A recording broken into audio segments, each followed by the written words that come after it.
நான் பச்சையாவே சொல்லிடுறேனே. அதாவதுங்க, அ கள்ளக்காதல் சமூகத்துல ஒண்ணும் புதுசு கிடையாதுங்க. அ பல பேரு பல விதமா இருக்கிறாங்க. ஓகேங்களா? அவங்க எல்லாரும் பெத்த குழந்தைங்கள கொல்றது இல்ல. அ ஏதோ அ ஏதோ புருஷன கொன்னு இது இப்ப இப்ப இதெல்லாம் நெறைய நமக்கு செய்தியில வருது. மேகாலயால ஒருத்தி கல்யாணம் பண்ணி ஹனிமூனுக்கு போய் ஒருத்தன போட்டு தள்ளிட்டா பாருங்க. பள்ளத்தாக்குல தூக்கி ஆமா. அ அ சோழிய முடிச்சுப்புட்டா. இது இப்பல்லாம் இப்படி இதுதான் பெண்ணியம், பெண் விடுதலை போல இருக்கு. கொலையும் செய்வாள் பத்தினி அப்படிங்கிற மாதிரி இப்பெல்லாம் நிறைய கேள்விப்படுறோம். கள்ளக்காதல்லாம் நிறைய இருந்திருக்குதாங்க சமூகத்துல, என்னைக்குமே இருந்திருக்கு. என்னத்தான் நம்ம தமிழ் கலாச்சாரம்னு சொன்னாலும் சில தவறான வழியில போகக்கூடிய பெண்கள் எப்பவுமே இருந்திருக்கிறாங்க. அதே போல தவறான வழியில போற ஆண்கள் எப்பவுமே இருந்திருக்கிறாங்க.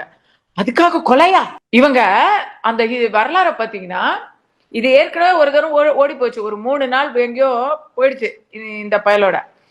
அப்ப காதும் காதும் குடும்பமானம் போயிருமே அப்படின்னு நினைச்சு புகுந்த வீட்டுல இத கண்டுபிடிச்சு காதும் காதும் வச்சாப்புல திருப்பி வீட்டுக்கு கூட்டிட்டு வந்திருக்காங்க. அம்மா உன்னத்த நீ இல்லாம குழந்தைங்க வாடுது அப்படின்னு சொல்லி புத்தி சொல்லி அதை தட்டி ஒட்டி திருத்தி வச்சிருக்கிறாங்க. நினைச்சிட்டு ஒருத்தன் போனா வேலைக்கு, அந்த கணவர் எதுக்காக போறாரு? தன் மனைவி மக்களை நல்லா காப்பாத்தணும், நல்லா இருக்கணும், வாழ்க்கையை நல்லா அமைச்சு கொடுக்கணும், அவங்களுக்கு நினைப்ப ஒரு சம்பாதிக்க போறாரு. இது வீட்டை நல்லா பாத்துக்காம குழந்தைங்க இருந்தாதானே என்ன திருப்பி கூப்பிட்டாங்க. அப்ப என்னுடைய காவிய காதலுக்கு குழந்தைகளும் புருஷனும் தடையாக தான் இருக்கிறாங்க. எப்படி யோசிச்சிருக்கு பாருங்க. அப்படி எல்லாரும் யோசிக்க மாட்டாங்கங்க. இப்ப இந்த இடத்துலதான் ஒரு கேள்வி வருது.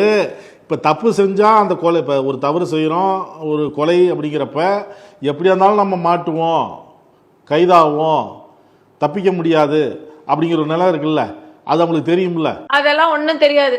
அந்த நேர அரிப்புக்கு இதெல்லாம் கண்ணை மறைச்சிரும்.